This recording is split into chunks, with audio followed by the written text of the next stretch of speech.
الحمدللہ وکفا سلام علی عبادہ الذین اصطفى اما بعد فاعوذ باللہ من الشیطان الرجیم بفضلک بسم اللہ الرحمن الرحیم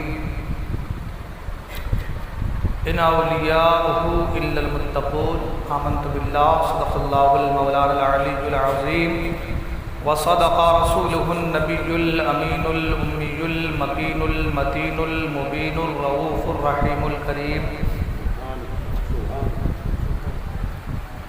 خطبہ مسنہ کے بعد جس آیہ مبارکہ کو میں نے تلاوت کرنے کا شرف حاصل کیا ہے، آیت مبارکہ کے تحت کچھ باتیں آپ حضرات کی بارگاہ میں پہنچانے سے پیشتر آئیے آپ اور ہم سب مل کر سب سے پہلے تاجدار مدینہ راحت قلب سینہ معطر پسینہ فیض گنجینہ باعث نزول سکینہ نبی الانبیاء رسولوں کے پیشوا ہادی یوسف الختم الرسل مولائے کل احمد مجتبی محمد عربی روح فدا صلی اللہ تعالی علیہ وسلم کی بارگاہ میں درود پاک کے نذران عقیدت پیش کریں۔ پڑھیں بآواز بلند۔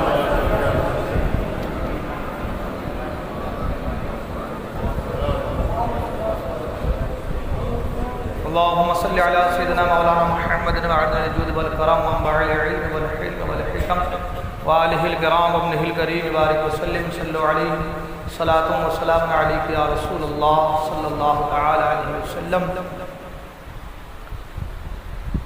بڑی محنت کے ساتھ ایک بچے نے تاج غوث العظم دستگیر رضی اللہ تعالیٰ کو بنایا اور اس کی خواہش تھی کہ اس کو ممبر پر رکھا جائے، اس لیے میں نے اس کے نقاب کو شائع کر دیا۔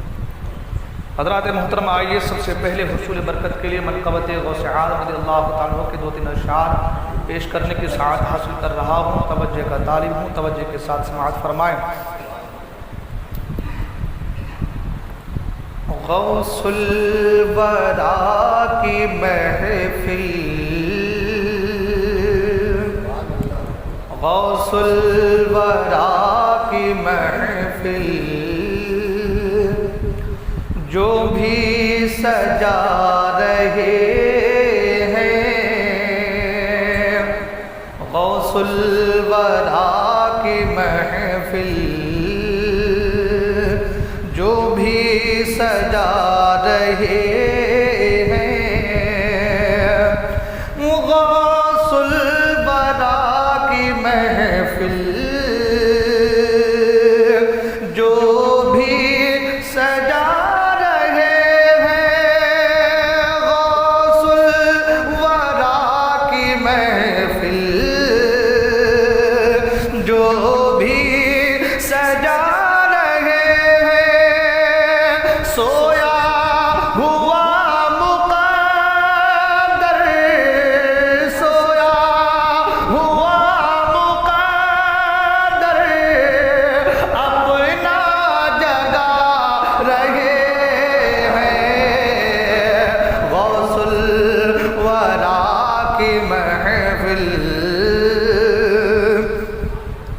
غوث الورا کی محفل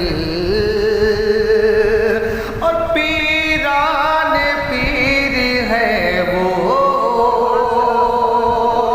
روشن ضمیر ہے وہ پیران پیر ہے وہ روشن ضمیر ہے وہ بیٹی کو ایک نظر میں، بیٹی کو ایک نظر میں بیٹا بنا رہے ہیں، غوث الورا کی محفل جو بھی سجا رہے ہیں، غوث الورا کی محفل اور بغداد والے آقا، بغداد والے آقا کی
غوث الورا کی محفل.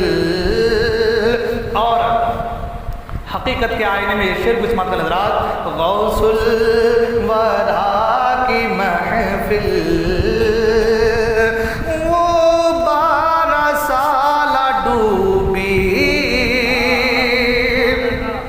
وہ 12 سال ڈوبی، 12 تیوں کی کشتی وہ 12 سال ڈوبی، 12 تیوں کی کشتی.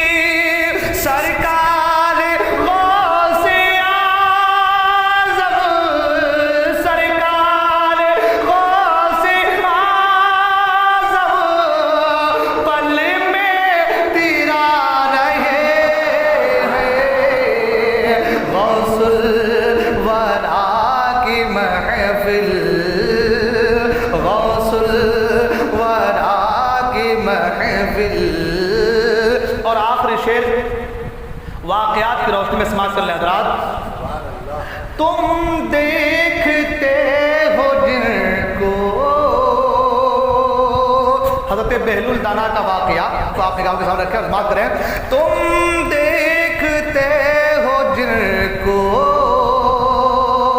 ریتوں سے کھیلتے ہیں، تم دیکھتے ہو جن کو ریتوں سے کھیلتے ہیں. دراصل وہ زمین پر، دراصل وہ زمین پر جنت بنا رہے ہیں. غوث الورا کی محفل جو بھی سجا رہے ہیں، غوث الورا کی محفل. درود پاک میں اللہم صلی علی سیدنا و شفیعنا سندنا مابانا و ملجانا و مولانا محمد معدن الجود والکرم منبع العلم والحلم والحکم وآلہ الکرام وابنہ الکریم بارک وسلم صلو علیہ صلاۃ و سلام علیک یا رسول اللہ صلی اللہ تعالی علیہ وسلم. تمام عاشقان غوث العالم دستگیر رضی اللہ تعالی عنہ کو 11ویں شریف کی عید غوثیہ کی پرخلوص مبارکباد پیش کی جاتی ہے. خدائے قدیر جبار کی بارگاہ میں دعا ہے کہ اللہ تبارک و تعالی سرکار غوث العالم دستگیر رضی اللہ تعالی عنہ کے صدقے سے، وسیلے سے ہم تمام کے تمام گناہ صغائر و کبائر کو معاف فرمائے اور جنت میں سرکار کا پڑوس نصیب فرمائے. حضرات محترم، آج جمعہ کا دن بھی ہے، عید کا دن ہے، اور آج 11ویں شریف بھی ہے، بڑے پیر کا دن ہے، یہ بھی سنیوں کے عید کا دن ہے. تو آج ہمارے آپ کو، ہم کو اور آپ کو ڈبل عید مبارک ہے. سبحان اللہ. یہ ڈبل عید صرف سنیوں کے لیے ہے اور لوگوں کے لیے نہیں ہے، کیونکہ وہ لوگ عید صرف دو جانتے ہیں، ایک بقر عید اور ایک عید ہے نا. وہ کسی شاعر نے کہا ہے کہ بقر عید و عید رمضان ہے سبھی کے لیے، ہے مسلمانوں کے لیے. بقر عید و عید رمضان ہے مسلمان کے لیے، اور عید میلاد النبی کو عالمی تیوہار لکھے، کیونکہ عید میلاد النبی جو ہے سرکار کے آنے سے جو ہے صرف فائدہ مسلمانوں کو نہیں ہوا ہے، پورے عالم کو ہوا ہے، سب کو فائدہ ہوا ہے. تو جو وہ عید ہے 12ویں کی، وہ عالمی تیوہار ہے، وہ سب کے لیے ہے. سرکار سب کے لیے رحمت بن کر آئے ہیں. سبحان اللہ. تو کہنے کا مطلب یہ ہے کہ آج جو ہے عید غوثیہ بھی ہے اور جمعہ کا دن ہے تو عید بھی ہے. سبحان اللہ. اور عید کے دن خوشی منائی جاتی ہے. تو اس لیے میں نے آپ کو عید غوثیہ کی مبارکباد دی، اور ساتھ ہی ساتھ ذہن میں بات آئی کہ آج جمعہ بھی ہے تو عید کا دن ہے، ڈبل عید کی مبارکباد پیش کی جائے گا۔ حضرات محترم، جیسا کہ آپ لوگ جانتے ہیں پچھلے 2 جمعہ سے نیکوں کی صحبت اور بدوں کی سنگت کے برے اثرات اس کے تعلق سے گفتگو چل رہی ہے، اور میں نے کہا بھی تھا کہ انشاءاللہ سرکار غوث العظم دستگیر رضی اللہ عنہ کے حوالے سے انشاءاللہ یہ پورا مہینہ ہم گفتگو کریں گے۔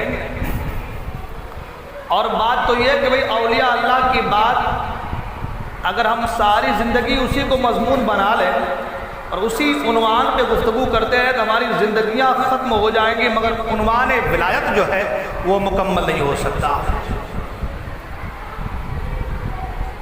اس لیے کہ سرکار غوث العظم دستگیر رضی اللہ تعالیٰ جب وعظ فرماتے تھے تو علماء اپنے کپڑے پھاڑ لیتے تھے، ان کی تقریر، ان کے وعظ کو سن کر کے علماء اپنے کپڑے پھاڑ لیتے تھے کہ بھائی کیا باتیں بیان کر رہے ہیں، جن کی باتوں کو اس دور کے بڑے بڑے علماء جن کی باتوں کو اس میں کپڑے پھاڑ لیں، آج ہمارے پاس کیا ہے، آج ہمارے پاس کیا، ہم کتنا ہے، کتنے پانی میں ہیں۔ تو کہنے کا مطلب یہ کہ ساری زندگی کا عنوان ولایت، ہم مضمون ولایت اور موضوع ولایت کو اپنا موضوع سخن بنا لیں تو بھی کما حق ہم ولایت کے، اولیاء اللہ کے، سرکار غوث العظم دستگیر رضی اللہ عنہ کے موضوع، حالات اور ان کے عنوانات پر مکمل گفتگو نہیں کر سکتے، مگر انشاءاللہ جتنا بھی ہم سے ہو سکے گا ان کے تعلق سے گفتگو کریں گے اور ان کے ارشادات کو، ان کے فرمان کو انشاءاللہ آپ تک پہنچانے کی کوشش کریں گے۔ سب سے پہلے ہمارا جو موضوع تھا نیکوں کی صحبت، اس کے تعلق سے پچھلے 2 جمعہ سے گفتگو چل رہی ہے، میں نے کہا تھا انشاءاللہ یہ عنوان رہ گیا، آگے ان کو بیان کریں گے، تو اس کے تعلق سے گفتگو کرتے ہیں۔ سب سے پہلا جو حملہ بولا جاتا ہے، ہمارے آپ کے اوپر دھاوا بولا جاتا ہے، وہ یہی ہوتا ہے کہ بھائی یہ سنی علماء اصلاح نہیں کرتے اور اولیاء اکرام کے تعلق سے بہت باتیں کرتے ہیں، ان کی صحبت کے تعلق سے مجھے ہی لے لیں آپ، پچھلے 2 جمعہ سے میں صحبت، نیکوں کی صحبت کے تعلق سے گفتگو کر رہا ہوں، تو کل کوئی سوال کر سکتا ہے کہ حضرت کیا بات ہے، نیکوں کی صحبت کے تعلق سے گفتگو کر رہے ہیں بار بار، تو اس سے فائدہ کیا ہے، ملا کیا ہے؟ تو آج اسی فائدے کو قرآن و حدیث کی روشنی میں سنتے ہیں، سمجھنے کی کوشش کرتے ہیں۔ پچھلے جمعہ کو بھی تھوڑا بہت سمجھنے کی کوشش کیے تھے ہم لوگ، آج بھی تھوڑا بہت سمجھتے ہیں کہ اللہ والوں سے، نیک لوگوں سے دوستی کا فائدہ کیا حاصل ہوتا یا نہیں ہوتا، کیونکہ وقت بہت ہی کم ہے، وقت بہت زیادہ ہوتا ہے، جلدی وقت چلا جاتا پتہ نہیں چلتا ہے، تو کم وقت میں آج انشاءاللہ جلدی اپنی گفتگو ختم کرنے کی کوشش کروں گا، باتیں کچھ بیان کرتا چلوں۔ قرآن مجید میں آپ اس تقریر کو اس بارے میں جو ہے اور اولیاء کرام اور علماء کرام سے آپ سنتے آئے ہوں گے، بس چند جملے آپ لوگوں کے ذہن میں اتارنا چاہتا ہوں کہ بھائی قرآن مجید میں اصحاب کہف کے تعلق سے پوری مکمل تفصیل موجود ہے نا، اصحاب کہف کے تعلق سے قرآن پاک میں پوری ایک سورت ہی سورہ کہف جس کو کہا جاتا ہے 15واں پارہ موجود ہے، اور سورہ کہف کے پڑھنے کے بے شمار فوائد ہیں۔ ان بے شمار فوائد میں سے ایک فائدہ یہ بھی ہے کہ جو سورہ کہف کو جمعہ کے دن پڑھے گا وہ کبھی تنگ دستی میں مبتلا نہیں ہوگا، اور جو سورہ کہف کو جمعہ کے دن پڑھے گا تو وہ سورہ کہف کل میدان محشر میں اس انسان کے لیے نور ہوگا۔ اللہ اکبر، یہ سورہ کہف کے فائدے ہیں۔ تو سورہ کہف میں اصحاب کہف کا پورا ذکر ہے، میں تفصیل میں نہیں جانا چاہتا۔ 309 سال تک، 3 صدی تک وہ اللہ والے غار کے اندر رہے، ہے نا، آپ تو علماء کرام سنتے آئے ہیں۔ ان اللہ والوں کے ساتھ ان کا ایک کتا بھی تھا، ہے نا، اللہ والوں کے ساتھ ان کا ایک کتا بھی تھا۔ انہوں نے جب وہاں سے نکلے تو کتا بھی ساتھ ہو لیا، سوچا کہ بھائی یہ کتا ساتھ ہو رہا ہے، اس کو مار کے بھگایا جائے، کہ یہ آواز کرے گا، چیخے گا، آواز کرے گا تو لوگ جاگ جائیں گے، ہمیں پکڑ لیں گے۔ کتے کو مار کے بھگانا چاہا تو کتے نے کہا کہ اللہ کے دوستوں، اللہ کے ولیوں، مجھے اپنے سے دور نہ کرو، میں غدار نہیں میں تمہارا وفادار ہوں، میں تمہاری صحبت چاہتا ہوں، تمہاری سنگت چاہتا ہوں، تمہارے ساتھ رہنا چاہتا ہوں۔ دیکھیں ذہن کو حاضر رکھیں اور ان باتوں کو سنیں۔ وہ لوگ جو کہتے ہیں کہ اللہ والوں کی صحبت سنگت ان سے دوستی کا کیا فائدہ ہے، ارے قرآن میں ہے کہ کیا فائدہ ہے، قرآن میں ہے کہ کیا فائدہ ہے؟ کتے نے کہا کہ میں غدار نہیں ہوں، وفادار ہوں، مجھے اپنے ساتھ لے لو، اپنے ساتھ رہنے دو۔ کتے کو ساتھ رکھا کتنے دنوں تک بھائی؟ 309 سال تک سوئے رہے، 309 سال تک۔ اللہ تعالیٰ کتے کی اس ادا کو، اس بیٹھنے کے طرز کو قرآن کریم میں فرما دیا، سبحان اللہ، کلام الہی ہے، اللہ اکبر۔ کیا فرمایا؟ کلبہم باسط ذراعیہ بالوسید۔ وہ لوگ بھی سن لیں جو کہتے ہیں کہ صحبت کا کیا فائدہ ہے، سنگت کا کیا فائدہ ہے۔ قرآن کہتا ہے کلبہم باسط ذراعیہ بالوسید، کتا غار کے دہانے پر، غار کے منہ پر اپنے پنجوں کو پھیلائے بیٹھا تھا۔ یعنی کتا ولیوں کی صحبت میں رہا۔ یہ کوئی حدیث نہیں ہے کہ کل کوئی ضعیف کہہ دے گا کہ یہ حدیث ضعیف ہے، کل کو کوئی یہ نہ کہہ دے کہ حدیث ضعیف ہے، یہ حدیث جو ہے صحیح نہیں ہے، ضعیف ہے، جس کو ہم مانیں گے نہیں۔ یہ قرآن ہے، قرآن۔ یہ کیا ہے؟ قرآن ہے، اور جو قرآن کا انکار کرے وہ اسلام سے خارج ہے۔ میں اپنے بارے میں نہیں کہتا، اپنی بات نہیں کرتا، میرے باپ کی بات نہیں کرتا، نہ امام احمد رضا فاضل بریلوی کی بات کرتا، نہ کسی بزرگ کی بات کرتا، نہ میں حدیث ضعیف کو سناتا۔ یہ قرآن ہے، قرآن بیان کر رہا ہوں۔ اللہ تعالیٰ قرآن کے بیٹھنے، قرآن میں کتے کے بیٹھنے کی ادا کو بیان کر رہا ہے، کتے کے بیٹھنے کی ادا کو بیان کر رہا ہے۔ کتا بیٹھا کیسے تھا؟ پروردگار کتے کے بیٹھنے کی ادا کو قرآن میں بیان کرنے کی ضرورت کیا ہے؟ یہ قرآن ہے، قرآن، یہ قرآن ہے۔ اس میں دین کی بات ہو، نماز کی بات ہو، ذکر کی بات ہو، تسبیح کی بات ہو، معاشیات کی بات ہو، لوگوں کے چلنے کی بات ہو، زوجین کے حقوق کی بات ہو، ماں باپ کے حقوق کی بات ہو، لین دین کی بات ہو، انسان زندگی کیسے گزارے اس کی بات ہو، نبی کے آنے کی بات ہو، نبی کے جو ہے دنیا میں لوگوں کو تبلیغ کرنے کی بات ہو، ذکر کی بات ہو، درود کی بات ہو، اللہ والوں کی بات ہو، مگر قرآن میں کتے کے بیٹھنے کا ذکر، قرآن میں کتے کے بیٹھنے کی ادا، قرآن میں کتا کس انداز سے بیٹھا اس کا ذکر، پروردگار ضرورت کیا ہے؟ آپ سوال کریں نا، پروردگار ضرورت کیا ہے؟ کتے کی بیٹھنے کی ادا کو بیان کرنے کی ضرورت کیا ہے؟ اتنا کہہ دیتے کتا صاف تھا، کافی تھا، ہم مان لیتے، مگر کتے کی بیٹھنے کی ادا کو بیان کیا جا رہا ہے۔ وجہ یہ ہے، رب بتانا چاہتا ہے کتا جو بیٹھا تھا مؤدب بن کر کے ادب کے ساتھ بیٹھا تھا، ادب کے ساتھ بیٹھا تھا، پنجوں کے بل غار کے دہانے پر بیٹھا تھا، پنجوں کے بل غار کے دہانے پر بیٹھا تھا اور پہرا دے رہا تھا۔ اے دشمنوں، یہ اللہ کے دوست ہے، یہ اللہ کے ولی ہے، یہ اللہ کے مقرب بندے ہیں۔ اگر اسے تم نے تکلیف دینا چاہا تو سب سے پہلے تم پر دھاوا بولنے والا کوئی اور نہیں، یہ کتا ہوگا، کوئی اور نہیں، یہ کتا ہوگا۔ پتہ یہ چلا کتا بھی وفادار اولیاء ہے، سبحان اللہ، کتا بھی وفادار اولیاء ہے۔ اور اتنی تک بات موجود نہیں، اللہ اکبر کیا کہنے اس کتے کے۔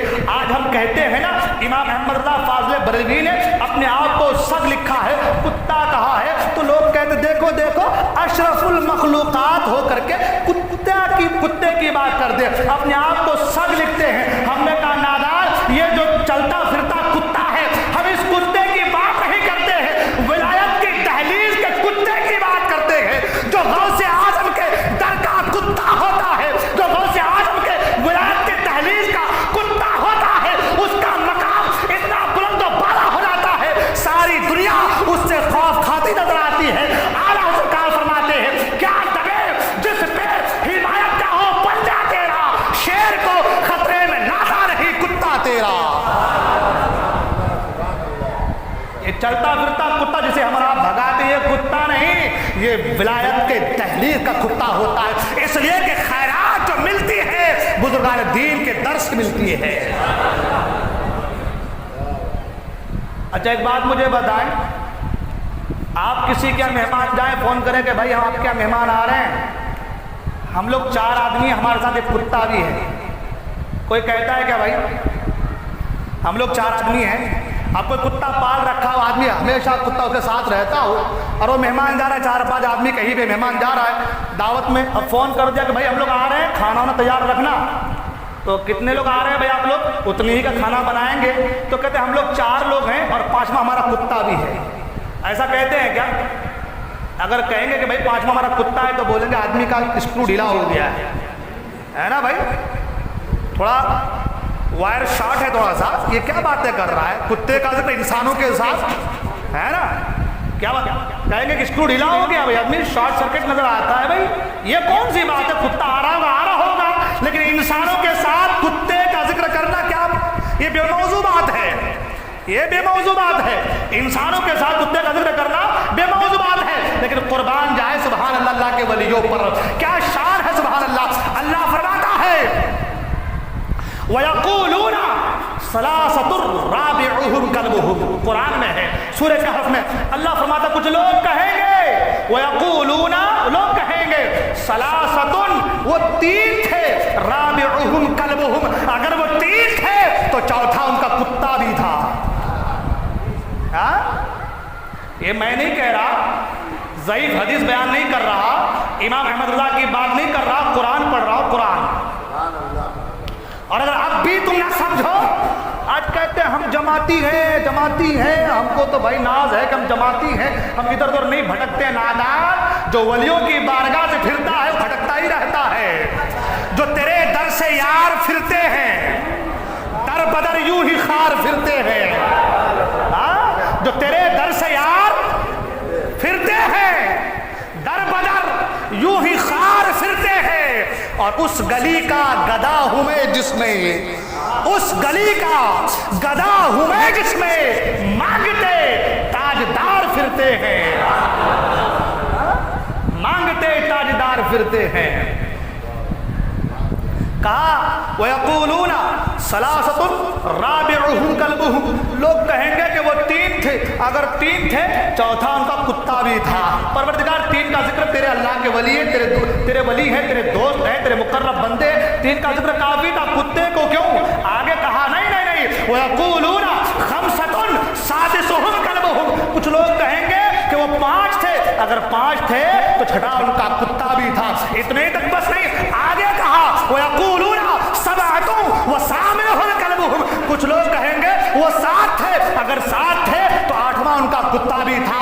جہاں جہاں پر اللہ کے ولیوں کا ذکر ہوا قرآن میں، جہاں جہاں پر اللہ کے دوستوں کا ذکر ہوا قرآن میں، وہاں وہاں اس کتے کا بھی ذکر ہوا ہے، وہاں وہاں اس کتے کا بھی ذکر ہوا ہے۔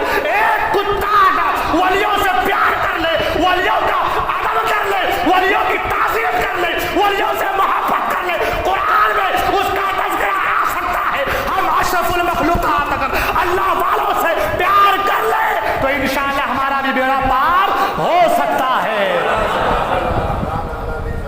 ہمارا بھی بیڑا پار ہو سکتا ہے۔ یہ کیوں کہہ رہے ہو کہ کیا ملے گا کیا ملے گا؟ اس کتے سے پوچھ کے کیا ملا، اس کتے سے پوچھنا کہ کیا ملا۔ آپ کہیں گے مولانا کیا ملا؟ ہم نے کہا ملا یہ، کل جب لوگ جنت میں جائیں گے وہ کتا انسانی شکل میں جنت میں جائے گا، سبحان اللہ۔ یہ فیض، یہ مقام، یہ مرتبہ اس کتے کو نصیب کیسے ہوا؟ اس کتے کو یہ مقام ملا کہاں سے؟ نماز پڑھا تھا، روزہ رکھا تھا، حج کیا تھا، زکات دیا تھا، ذکر و اذکار کیا تھا، کیا کیا تھا؟ کون سا عمل، کون سا طریقہ رب کو پسند آیا؟ تو سب ایک ہی بات کہیں گے، اللہ والوں سے دوستی کی تھی، اللہ والوں سے پیار کیا تھا، اللہ والوں سے محبت کی تھی۔ تو اگر کتا اللہ والوں سے محبت کرے، جنتی ہو جائے، ہم انسان بھی اللہ والوں سے پیار کریں تو ہم کیسے جہنمی ہو سکتے ہیں؟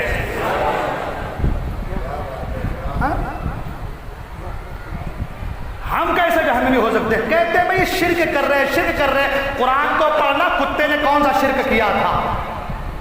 ہاں قرآن تو پڑھ، کتے نے کون سا شرک کیا تھا جس کی بنا پر وہ جنت میں جا رہا ہے؟ آج ہمیں مشرک کہتے ہو، قبر پجوا کہتے ہو، کہتے قبر میں جا کے ماتھا ٹیکتے ہیں، نادان کتے سے پوچھنا، کتا بھی تو پنجوں کے بل بیٹھا تھا نا، سبحان اللہ۔ ادا کو اللہ بیان کر رہا ہے کہ میرے محبوبوں کی بارگاہ کا جو ادب کرتا ہے، جو مؤدب ہو جاتا ہے، جو باادب ہو جاتا ہے، اس کا تذکرہ ہم قرآن میں فرماتے ہیں، سبحان اللہ۔ ایک چیز اور، کتنے سال تک وہ لوگ وہاں پر سوئے رہے؟ 309 سال تک، الگ الگ روایت، 300 سال تو پر سب کا اتفاق، 3 صدی تک سوئے رہے۔ جب اٹھے تو کیا کہا؟ قرآن کہتا ہے کم لبسنا، کہا ہم لوگ کتنا سوئے، کتنی دیر یہاں پہ رہے؟ قالوا لبسنا یوما او بعد یوم، قرآن کہتا کہ ایک دن یا ایک دن سے کم کچھ گھنٹے ہم لوگ یہاں رہے ہوں گے۔ کیا کہا؟ یہ قرآن بیان کر رہا ہوں، پھر میں بار کہہ رہا ہوں، کل کوئی یہ نہ کہتے حدیث ضعیف ہے، یہ حدیث نہیں ہے، قرآن ہے، چاہو تو سورہ کہف اٹھا کے دیکھ لو۔ کیا کہا؟ قالوا لبسنا یوما او بعد یوم، ایک دن یا ایک دن سے کم کچھ ساتھ کچھ گھنٹے ہم لوگ یہاں پہ رکے ہوں گے۔ اچھا مجھے ایک بات بتائیں، جب وہ لوگ غار کے اندر آئے، 3 صدی تک وہاں پر رہے، اگر ہم آپ میں سے کوئی بھی کسی غار کے اندر چلے جائیں، 8 دن کے بعد ہمارے کپڑے وہی رہیں گے جس طریقے سے ہم گئے تھے، اسی حساب سے رہیں گے۔ 100 سال اگر ہمیں غار کے اندر رہ جائیں تو ہمارے کپڑے ویسے رہیں گے، اس کے چیتھڑے بھی نہیں ملیں گے۔ ملیں گے کیا بھائی؟ 100 سال تک اگر آدمی غار کے اندر رہے تو کپڑے کے چیتھڑے ملیں گے کیا؟ بولو نا بھائی میرے، ملیں گے کیا؟ نہیں ملیں گے نا۔ 300 سال تک رہے، کتنے سال تک؟ بولو نا میرے بھائی زور سے، 300 سال تک رہے، اور 300 سال کے بعد جب اٹھے تو پوچھے نا کم لبسنا، کتنے سال کتنے دن تک ہم یہاں پہ رہے، کتنے ٹائم یہاں پہ رہے؟ قالوا لبسنا یوما او بعد یوم، ایک دن یا ایک دن سے کچھ کم۔ اب مجھے بتاؤ اگر 300 سال تک وہاں پر رہے تو کپڑوں کے چیتھڑے ہو جانے تھے، کپڑے ختم ہو جانے تھے، کپڑے پھٹ جانے تھے، بال سفید ہو جانے تھے، اگر کالے بال تھے سفید ہو جانے تھے، چہرے کی جو جلد ہے جھڑیاں پڑ جانی تھی، ہے نا بھائی، ہڈیاں کمزور ہو جانی تھی 300 سال تک۔ مگر جب اٹھے تو کیا کہا؟ کتنے دن سوئے بھائی؟ کتنی دیر تک رہے بھائی؟ تو کیا کہا؟ ایک دن یا ایک دن سے کم۔ پتا یہ چلا کہ 300 سال تک وہاں رہنے کے بعد نہ ان کے کپڑوں میں کچھ کمی آئی، سوچے نا زور سے، نہ ان کے کپڑوں میں کچھ کمی آئی، نہ بالوں میں کمی آئی، نہ کھالوں میں کمی آئی، نہ رہن سہن میں۔ اس لیے اگر کپڑے جھڑ جاتے تو کہتے ایک دن تھوڑی رہے ہوں گے، کتنا گزرا ہوگا، کپڑے خراب ہو گئے، کپڑے پھٹ گئے، چتھڑے اڑ گئے، بال سفید ہو گئے، یہی تو کہتے نا۔ نہیں، بہت دن گئے ہوں گے، مگر سنیں اللہ تعالیٰ نے 300 سال تک نہ صرف اپنے ولیوں کو زندہ رکھا، اپنے ولیوں کے جسم سے جو چیزیں ٹچ ہو گئی، جو چیزیں مس ہو گئی، اللہ تعالیٰ نے ان چیزوں میں بھی زندگی عطا فرما دی، سبحان اللہ۔ دماغ عقل ذرا دوڑائیں، میری بات کو اکیلے میں تنہائی میں سوچے، وہ لوگ بھی سوچے۔ میں دعوت فکر دے رہا ہوں میرے دوست، سنیوں کو برا بھلا کہنے والوں، پہلے سوچو قرآن پڑھو، کیا کہا تھا قرآن میں؟ یہی کہا تھا نا، لبسنا یوما او بعد یوم، ایک دن یا ایک دن سے کم سوئے تھے، ایک دن میں بال سفید ہو جائیں گے، اب کپڑے کے چتھڑے اڑ جائیں گے، مگر قرآن کہتا ہے 300 صدیاں، مفسرین اکرام کے 300 صدیاں، 300 سال سے زیادہ کا عرصہ وہاں پہ رہے، مگر نہ کپڑے میں کچھ تبدیلی آئی، نہ بدن سے کچھ بدبو آئی، اللہ اکبر، نہ بال سفید ہوئے، نہ کھال میں کوئی کمی آئی۔ اللہ تعالیٰ اپنے نیک بندوں کے طفیل ان چیزوں میں بھی زندگی پیدا فرما دی، سبحان اللہ۔ اور وہ کتا آئے ہائے ہائے ہائے سبحان اللہ، وہ کتا وہ بھی تو 300 سال تک وہاں پہ تھا نا، 300 سال تک تھا نا بھائی کتا بھی وہاں پہ۔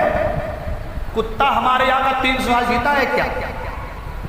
بولے نا میرے بھائی، اللہ تعالیٰ اگر زندگی دے رہا ہے تو اپنے محبوب بندوں کو دینا، اولیاء کو دینا، مگر نہیں، کہا جو جو محبت کرے گا، جو جو محبت کرے گا میرے نیک بندوں سے، میں اس کے اندر بھی تازگی اور بالغی پیدا فرما دوں گا۔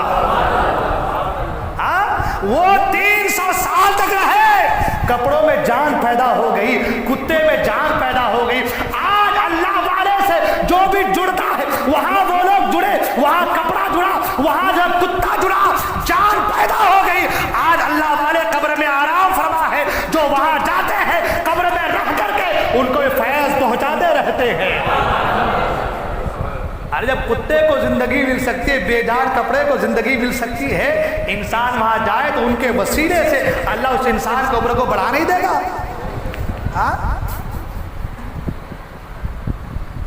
وقت بڑی تیزی کے ساتھ گزر جا رہا، سمجھ میں نہیں، ٹائم اتنی جلدی گزر، آگے 1 بجے سے پہلے تقریر شروع کرتے ہیں پھر بھی ٹائم جلدی ختم ہو جاتا ہے، پتہ نہیں چلتا ہے کہ بھائی کیا بولے کیا رکھے، بہت ساری چیزیں لے کے آتے ہیں، آنے میں معلوم چلتا ہے کہ بھائی سب ہو ہلہ میں ختم ہو گیا۔ تو عرض کرنے کا مقصد یہ ہے، یہ دعوت فکر ہے۔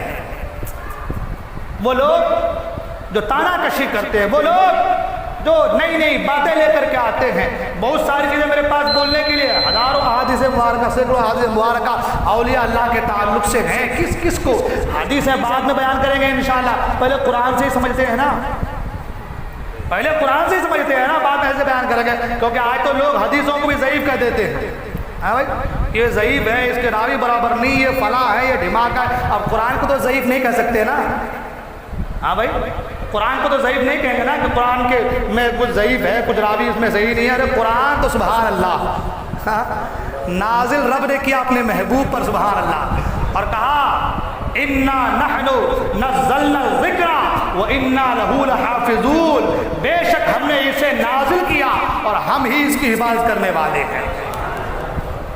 اور کہا ذالک الکتاب لا ریب فیہ، یہ وہ کتاب ہے جس میں کوئی ریب نہیں، کوئی شک نہیں، کوئی شبہ نہیں۔ اب جو شک کرے، ہاں بھائی جو شک و شبہ کرے جائے گا نا، ہاں بھائی تو اب شک کی کوئی گنجائش رہی نہیں۔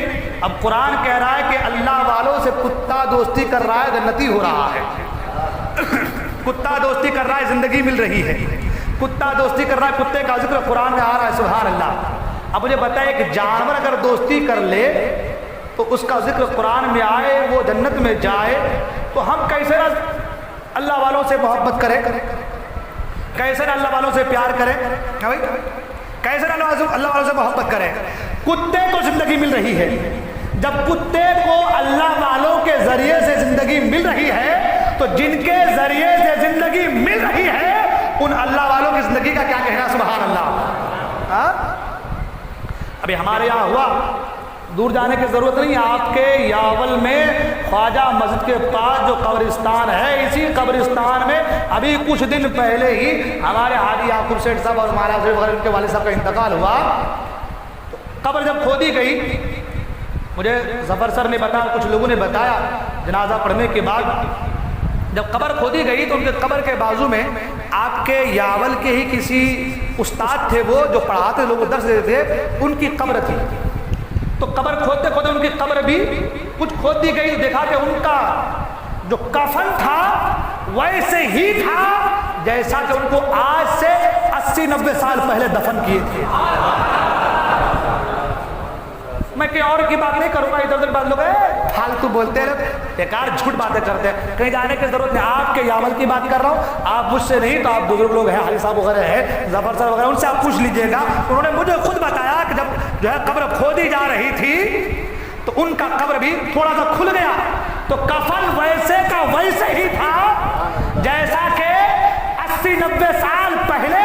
ان کا نام بھی مجھے بتایا گیا، نام مجھے یاد نہیں آ رہا ہے، 80-90 شمسو استاد ہے نا، اللہ اکبر کے شمسو استاد، آج سے 80-90 سال پہلے ان کو دفن کیا گیا تھا، کفن بھی ویسے کا ویسا تھا جیسا جیسا کہ 80 سال پہلے دفن کیا گیا تھا۔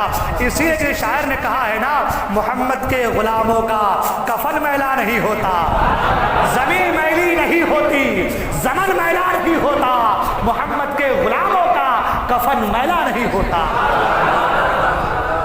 اب اس کے لیے میں کتاب تو کوئی دکھا نہیں سکتا آپ کو، میں جھوٹ بول سکتا ہوں بھائی، آپ کو میرے اوپر یقین نہ ہو آپ دوسرے لوگوں سے پوچھ لیں، ایک نہیں 10 گواہ ہوں گے۔ اور سرکار فرماتے سبحان اللہ کہ تم لوگ دنیا میں گواہ ہو، تم لوگ دنیا میں گواہ ہو، جس کے بارے جو گواہی پیش کرو اللہ قبول فرما گا تمہاری گواہی کو۔ تو میں جھوٹ بول سکتا ہوں، میری بات کو آپ تسلیم نہ کریں اور لوگوں سے پوچھیں، مجھے تو نام بھی معلوم نہیں تھا، ابھی لوگوں نے کہا شمس استاد، سبحان اللہ، کیا نیک کام کیے ہوں گے، سبحان اللہ، اللہ والوں کی یہی تو بات ہے۔ ایک شمس استاد اگر دین کی دعوت دے، لوگوں کو دین کی طرف بلائے، اولیاء اللہ سے جوڑے، تو وہ بھی کامیاب ہے۔ پھر غوث اعظم کے کیا کہنے، سبحان اللہ، غریب نواز کے کیا کہنے، سبحان اللہ، جن کے دست اقدس پر 90 لاکھ لوگوں نے کلمہ پڑھ کر مسلمان ہوئے ہیں، ان کے کیا کہنے، سبحان اللہ۔ آج خادم حسین ندوی کا جنازہ آپ لوگوں نے دیکھا، اللہ اکبر، وہ مرد مجاہد، وہ مرد قلندر، اللہ اکبر۔ آج لوگ کہتے ہیں کیا ضرورت ہے کنٹروورسی پیدا کرنے کی، کیا ضرورت ہے وہابیوں سے دور رہنے کی، کیا ضرورت ہے یہ سب تقریر کرنے کی، کیا ضرورت ہے ایسی باتیں کرنے کی۔ خادم حسین ندوی سے پوچھے نا، ساری زندگی ناموں سے رسالت کے لیے اپنے آپ کو وقف کر دیا، قربان کر دیا، عزت رسول کے لیے اپنے آپ کو فنا کر دیا، تو کیا حاصل ہوا، کیا سبق ملا، کیا حاصل ہوا، کیا چیزیں ملی یہ کہ جب دنیا سے گئے، ایک نہیں، دو نہیں، 100 نہیں، 1000 نہیں، لاکھ نہیں، کروڑ لوگ ان کی یاد میں روتے تڑپتے رہ گئے۔ یہ دنیا میں انعام ہے، یہ دنیا میں انعام ہے عزت رسول پر مرنے مٹنے کا، یہ دنیا میں انعام ہے۔ لوگ کہتے ہیں کیا حاصل ہوگا، آج وہ لوگ جو ادھر بھی رہتے ہیں ادھر بھی رہتے ہیں، ادھر بھی ہاں ہاں ادھر بھی ہاں ہاں، کیا ضرورت ہے، صرف آپ اصلاحی تقریر کیجئے، نماز کی بات کیجئے، دین کی بات کیجئے۔ وہ لوگ دیکھیں نا، نماز کی بات کرتے ہیں، دین کی بات کرتے ہیں۔ میں نے کہا بھائی صاحب، وہ نماز کی دین کی بات اس لیے کرتے ہیں ان کے پاس اللہ والے جو نہیں ہیں، ہاں بھائی ان کے پاس نہیں ہے نا، ارے ہیرے ہمارے پاس ہے تو ہم ہیرو کا ذکر کریں گے، ہیرے ہمارے پاس ہے، ہیرو کا ذکر کریں گے، جن کے پاس جو ہوگا اسی کا ذکر کرے گا۔ ہمارے پاس غوث ہے، ہم غوث کا ذکر کریں گے، ہمارے پاس خواجہ ہے، ہم خواجہ کا ذکر کریں گے، ہمارے پاس مجدد ہے، ہم مجدد کا ذکر کریں گے۔ تو جن کے پاس جو ہوگا اسی کا ذکر کرے گا، اور ہمارے پاس سرکار کی محبت ہے تو سرکار کی محبت کا ذکر کرتے ہیں۔ سن لیں،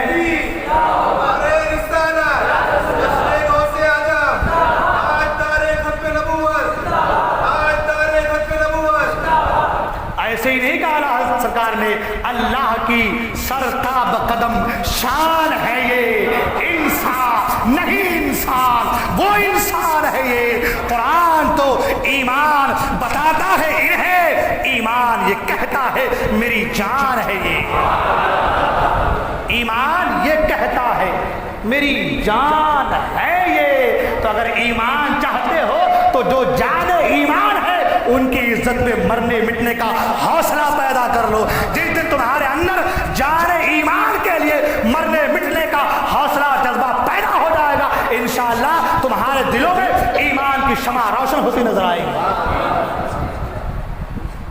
تو کہنے کا مطلب یہ ہے کہ وہ شمس استاد، اللہ اکبر، ان کا کفن 90 سال سے ویسے کا ویسا ہے۔ جب شمس استاد کا کفن 90 سال سے ویسے کا ویسا ہو سکتا ہے تو غوث اعظم کیسے مر کے مٹی مل جائیں گے؟ بھائی غوث اعظم کیسے مر کے مٹی مل جائیں گے؟ اس لیے کہ ان کو شمس استاد کو جو خیرات ملی ہے وہ غوث اعظم کے وسیلے سے تو ملی ہے، تو غوث اعظم کے صدقے تو ملی ہے نا۔ اور جن کو صدقہ دیا جائے، جو صدقہ لے وہ زندہ ہے، ان کے کفن میں کوئی تغیر نہیں ہے، تو جو صدقہ دے رہا ہے ان کے کفن میں تغیر تبدیلی کیسے آ سکتی ہے؟ اس لیے ان ہنجاروں کی باتوں میں نہ آئیے، اللہ والوں سے پیار کیجئے، انشاءاللہ بیڑا پار ہو جائے گا۔ حضرات بہت ساری باتیں کہنے کی تھی اور بیان بھی کرنا چاہ رہا تھا، لیکن وقت جو ہے وہ ساتھ نہیں دے رہا ہے۔ اگلے جمعہ سے آپ ذرا جلدی آنے کی کوشش کیجیے، میں بھی ذرا جلدی آؤں تاکہ جلدی سے گفتگو شروع ہو۔ ایک بات اور عرض کرتا چلوں سرکار غوث اعظم کے تعلق سے، کیونکہ میں نے ابھی غوث اعظم کے تعلق میں بولا ہی نہیں ہے۔ ایک فرمان سن لیں، یہ فرمان اصلاح کے لیے ہے۔ اب تک جو ہماری ہوئی بات وہ عقائد کی اصلاح تھی، اب جو بات ہو رہی ہے وہ ہمارے اعمال کی اصلاح ہے۔ اعمال کی اصلاح بھی ضروری ہے۔ سرکار غوث اعظم کو ہم لوگ مانتے ہیں نا، مانتے ہیں؟ سرکار غوث اعظم کا فرمان ہے، سبحان اللہ، فرماتے ہیں جب تک تمہارے اندر غصہ اور غرور باقی ہو تب تک تم اپنے آپ کو نیک لوگوں میں شمار نہ کرو۔ کیا فرمایا غوث اعظم نے؟ جب تک تمہارے اندر غصہ اور غرور موجود ہو اپنے آپ کو نیک لوگوں میں شمار نہ کرو۔ آج ہمارے اندر غصہ ہے، قرآن کہتا والکاظمین الغیظ والعافین عن الناس واللہ یحب المحسنین، جو غصہ کو پی جاتے ہیں، لوگوں کو معاف کر دیتے ہیں، اللہ تعالیٰ انہیں اپنا دوست بنا لیتا ہے۔ تو سرکار غوث اعظم کا فرمان بھی دیکھیں نا، سبحان اللہ، فرمان پہ عمل بھی ہونا ضروری ہے نا۔ کیا فرماتے ہیں کہ جب تک تمہارے اندر غصہ اور غرور، یہ دو چیزیں، نوجوانوں تم میں غرور ہے غرور؟ آج تو سوچتے ہیں اگر تھوڑی سی اناکانی ہو جائے، وہ مجھے فون نہیں کرتا تو میں کیا کروں، تو اس کو فون کروں؟ وہ ہوگا اپنے گھر کا، میں ہوں اپنے گھر کا، وہ کیا مجھے کھلا رہا ہے، وہ مجھے کچھ دے رہا ہے، کیوں میں نیچے جھکوں؟ ہوتا ہی نہیں ہوتا۔ مگر آپ کو نہیں پتا جو سب سے پہلے مل لیتا ہے اللہ نیکیوں کا اضافہ اس کے اعمال میں فرما دیتا ہے۔ یہ کہاں ہے؟ غرور ہے، بڑے لوگ ہم پیسے والے ہم پیسے والے ہو گئے، اب غریبوں کا رشتہ نہیں کریں گے، کیوں؟ ہماری حیثیت کا ہے ہی نہیں، ہماری حیثیت کا ہے نہیں ہے، کیوں کریں گے؟ غرور ہے۔ تم نیک کیسے ہو سکتے ہو؟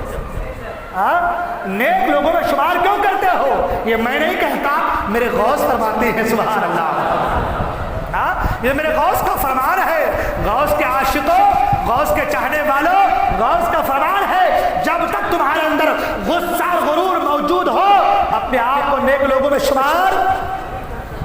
اگر ہمارے اندر غرور نہیں ہے تو غریبوں کی رشتہ داری کیوں نہیں ہے؟ غریبوں کی رشتہ داری کیوں نہیں ہے؟ اگر ہمارے اندر غرور نہیں ہے تو پھر دعوت میں غریبوں کو بلاتے کیوں نہیں ہے؟ امیروں کی دعوت کیوں ہوتی ہے؟ اگر آج ہمارے اندر غرور موجود نہیں ہے تو پھر جو ہے ہم غریبوں کو ستاتے کیوں ہیں؟ ان کے مال کو ہڑپتے کیوں ہیں؟ اگر غرور نہیں ہے تو ساری چیزیں کیوں ہے؟ پتہ یہ چلا کہ ہمارے اندر غرور موجود ہے، اور جب تک غرور رہے گا نیک آدمی کیسے بن سکتے ہیں؟ اللہ فرماتا ہے واللہ، قرآن مجید میں، واللہ لا يحب المتکبرین، اللہ تعالیٰ تکبر کرنے والے کو، غرور کرنے والے کو پسند نہیں فرماتا، پسند نہیں فرماتا۔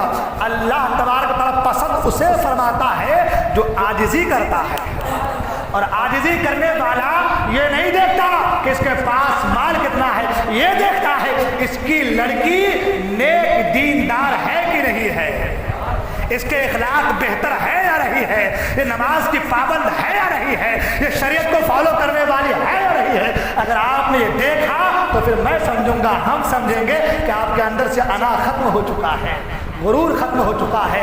اس لیے اگر غوث پاک کا لنگر کرتے ہو، غوث پاک کے نام سے فاتحہ کرتے ہو، ایثار کرتے ہو، غوث سے پیار کرتے ہو، تو غوث کے فرامین پر، فرمان پر بھی عمل کرو۔ اپنے آپ کو نیک لوگوں میں اسی وقت شمار کرنا جب تمہارے اندر سے غصہ اور غرور ختم ہو جائے، غصہ اور غرور ختم ہو جائے۔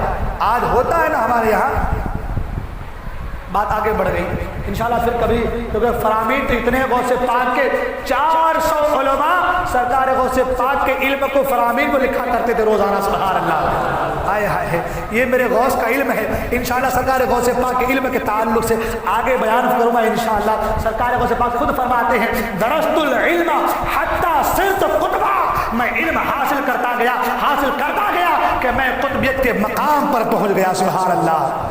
تو علم بھی حاصل کرو نوجوانوں، علم بھی حاصل کرو، ہر فرمان پر عمل کرو، سرکار غوث پاک کے علم بھی حاصل کرو. تو یہ ساری چیزیں اصلاح معاشرہ پر تھی، ان پر ہمارا عمل کرنا بھی ضروری ہے، اور عقائد کی جو اصلاح ہوئی ہے اس پر بھی عمل کرنا ہمارا ضروری ہے. اللہ تبارک و تعالیٰ کی بارگاہ میں دعا ہے اللہ تبارک ہم تمام کو دارین کی سعادتوں سے مالا مال فرمائے. اللہ تعالیٰ ہم تمام کو ولیوں سے سچی پکی محبت کرنے کی توفیق عطا فرمائے. بولنے کو غلطی ہو گئی ہو خدا قدر جبار اپنے حبیب کو اس سے معاف فرمائے. میں توبہ کرتا ہوں، استغفر اللہ ربی من کل ذنب واتوب الیہ، لا الہ الا اللہ محمد رسول اللہ صلی اللہ علیہ وسلم. السلام علیکم ورحمۃ اللہ وبرکاتہ.